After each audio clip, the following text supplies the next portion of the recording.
The High Court has ruled indefinite immigration detention is unlawful, overturning the precedent that has been the foundation for Australia's controversial asylum seeker and immigration policies for the last 20 years. On Wednesday, the court reversed its 2004 determination known as the Al-Kateb case, which ruled asylum seekers who were not eligible for Australian visas or other countries' visas could be held in indefinite detention under Australian protection.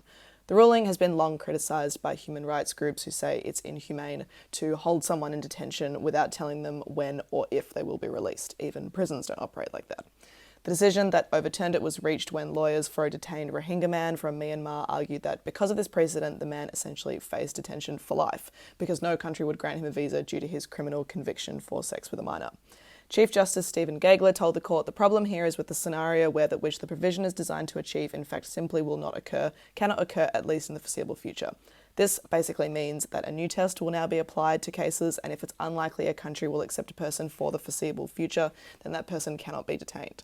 Gageler said the man and others were being kept in detention because of their character and ordered he be released immediately, and said that sections of the Migration Act were now unconstitutional.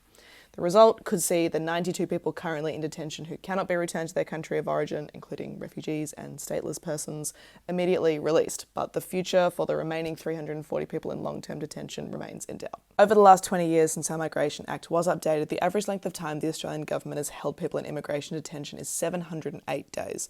Some were held for more than a decade before they were granted visas, and today 124 people currently in detention have been there for more than 5 years.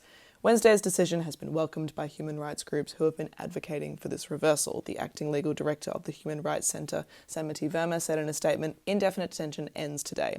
The High Court has overturned a 2-decades-old authority that allowed the government to lock people up in immigration detention, potentially for the rest of their lives.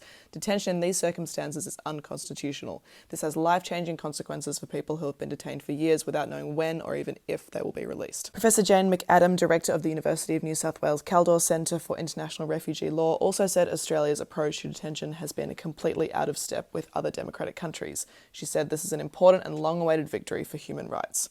Paul Power, the CEO of the Refugee Council of Australia, has now called for an urgent review of the cases of all people currently in immigration detention to enable the release of those who cannot return to their home countries, including refugees and those fleeing war or persecution. Power said, "Indefinite detention has always been morally wrong and unlawful under the international human rights law. It is welcome to see the High Court start to overturn its 2004 decision of Al-Kateb and recognise that such detention should not have been permitted in Australia. It is time now for the Minister for Immigration to urgently review the cases of all those detained and work towards ending the policy of mandatory indefinite detention."